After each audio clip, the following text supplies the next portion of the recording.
मैं अभी गई हूँ साड़ी दुकान और वहाँ से लेके आऊँ साड़ी, मतलब मम्मी के लिए, और मम्मी लोग पता नहीं है कि मेरे को साड़ी था। तो चलो का रिएक्शन देखते हैं। ठीक,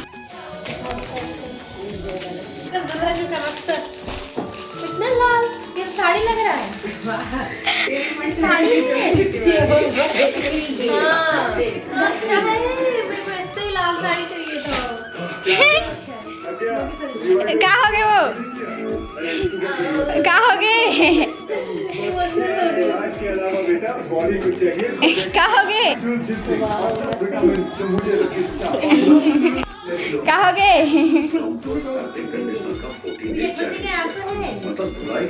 कैसे लगी साड़ी?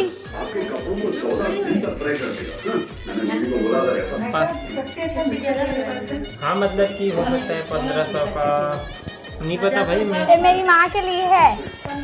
पूरा शॉपिंग के व्लॉग नेक्स्ट पार्ट, मतलब फुल व्लॉग में ही काका खरीदे पूरा तेहा। और माँ साड़ी ला देख के थोड़ा सी इमोशनल हो गया बस।